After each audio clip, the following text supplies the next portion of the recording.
السلام عليكم، ازيكم يا حبايبي؟ عاملين ايه؟ يا رب تكونوا بالف خير. النهارده هنعمل مع بعض الفرخه بالكيس الحراري يا جماعه، بالخضار. حاجه كده خطيره بجد. طبعا كلنا في الصيف بندور على الاكلات السهله والسريعه، وفي نفس الوقت بسيطه جدا. الاكله دي صراحه انا بسميها اكله المستعجلين او اكله الازمات او الطوارئ. حاجه كده خطيره وفي نفس الوقت سهله قوي قوي قوي. شايفين الجمال؟ بسم الله ما شاء الله. حاجه كده يعني اقول لك ايه، خطيره بمعنى خطيره. شايفه الجمال والحلاوه؟ بسم الله ما شاء الله. تعالوا كده نسمي الله ونصلي على الرسول ونشوف الطريقه الهايله للفراخ بالخضار في الكيس الحراري عملناها ازاي. يلا بينا.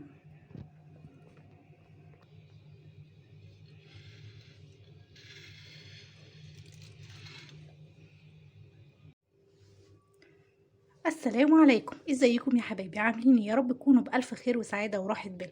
اللهم امين يا رب العالمين. اللهم صل وسلم وبارك على سيدنا محمد وعلى اله عدد كمال الله وكما يليق بكماله كما وكيفا. اهلا بيكم حبايبي في قناتي الاكل احلى مع ولاء. زي ما انتوا حضراتكم شفتوا في اول الفيديو، الفرخه القمر الجميله دي آه المستويه في قلب الكيس الحراري مع الخضار، شكلها عامل ازاي؟ شفتوا جمالها؟ تعالوا بينا كده نسمي الله ونشوف هنعملها ازاي وهنطلعها بالشكل ده ازاي. يلا بينا. اول حاجة بسم الله، انا معايا الفرخة بتاعتي اهيت، اي حجم انت حابة تعمليه تمام. معايا الفرخة القمر ديت، ومعايا بقى بصلاية مبشورة تمام، وكمان طماطماية مبشورة، ومعايا الخضار بتاعنا بقى. يعني انا مش هلزمك تحطي اي نوع خضار، اللي انت حباه الموجود عندك في التلاجة حطيه، اي نوع خضار. انا كان عندي هنا الخضار بتاعي جزر، بطاطس، فلفل الوان، وطبعا فصين من الثوم، وكمان بصلتين 3 حلوين كده مقطعهم بالشكل ده. وطبعا حجم الخضار زي ما انتم شايفينه انا مكبراه شويه عشان خاطر ايه، ياخد سوا الفرخه. عشان خاطر لو انت صغرتيه شويه هيستوي معاكي قوي وممكن يتهري معاكي، وفي نفس الوقت الفرخه هتكون كمان لسه ما استوتش. انما لما تكبريه كده هياخد من سوا الفرخه تمام، وهيستووا مع بعض، ومش هيبقى مهري معاكي او مستوي قوي معاكي تمام كده. ادي كده المقادير بتاعتنا. طيب نشوف هنعمل ايه. اول حاجه حبايبي انا هعملها، هجيب البصله بتاعتي احط عليها التوابل بتاعتنا. احط معلقه صغيره كده من الملح تمام، مش هكتر، ومعلقه كمون حلوه كده، وكمان معلقه فلفل اسمر. ولو عندك بهارات، اي نوع بهارات، بهارات فراخ، اي نوع بهارات حطي تمام. وهمسك البصله دي ادعكها بايديا. هبتدي بقى ادعك البصله بتاعتي دي كويس بالشكل ده كده. خلاص دعكت البصله زي ما انت شايفه معايا. هنزل عليها بايه؟ بالطماطم اللي هي ايه، عاملاها انا ايه، بشرها كده اهي بالشكل ده. طبعا هقلبها. عندي كمان حبه كده من رز، معلقه صغيره من رز ماري، حلوه قوي مع الخضار والفرخه، بتدي طعم حلو قوي.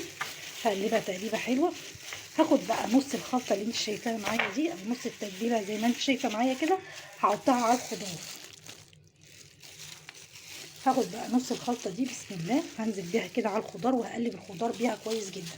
والنص التاني زي ما انت شايفه همسك الفرخه بتاعتنا القمر دي تمام، وادعك بيها الفرخ. بصوا بقى الفرخه بتاعتنا بسم الله ما شاء الله مغسوله كويس جدا.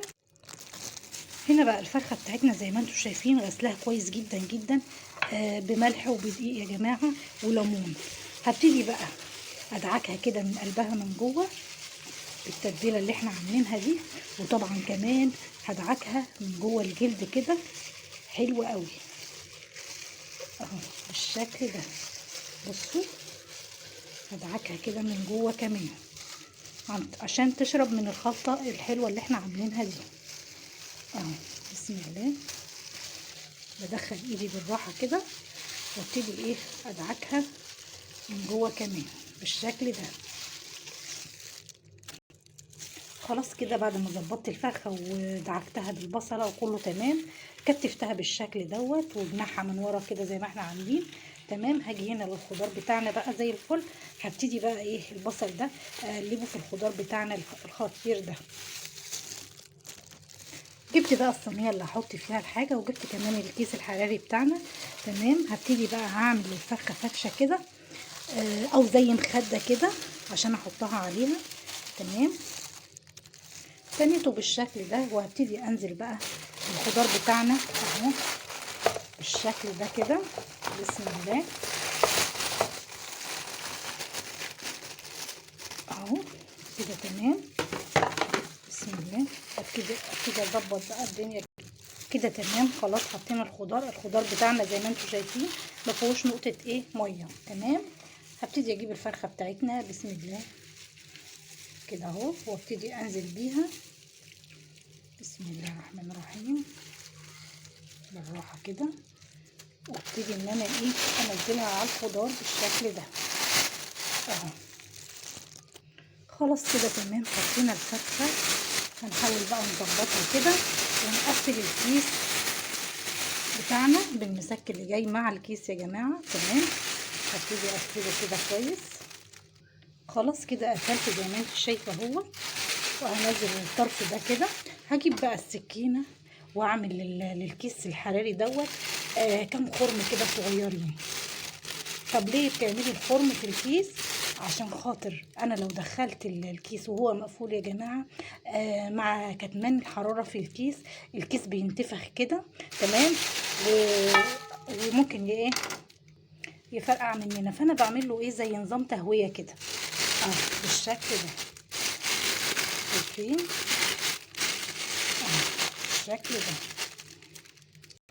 خلاص كده فرختنا الجميلة جاهزة. هدخلها بقى على درجة حرارة 200 في الأول، وأول ما تقعد بتاع نص ساعة كده أو ساعة إلا ربع بروح مهدية الدرجة خالص على 180 واسيبها تستوي بقى إيه مع نفسها.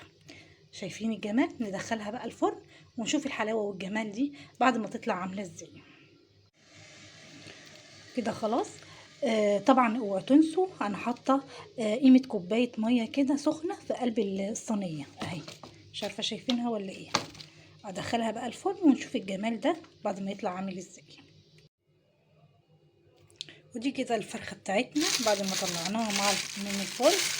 شايفين يا جماعه يا جمال يا جمال. هنحطها بقى في طبق التقديم كده.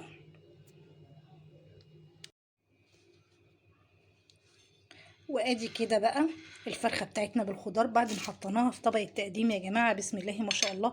الخضار مستوي. بصي الجمال مستوي خالص ازاي، وكل حاجه فيه بسم الله ما شاء الله. شايفين الجمال؟ حتى الفرخه الله اكبر عليها. بصوا الجمال الله اكبر، يعني حاجه كده خطيره. وبألف هنا وشفا. لو عجبكم الفيديو ما تنسونيش في اللايك والشير وسبسكرايب للقناه. والسلام عليكم ورحمه الله وبركاته.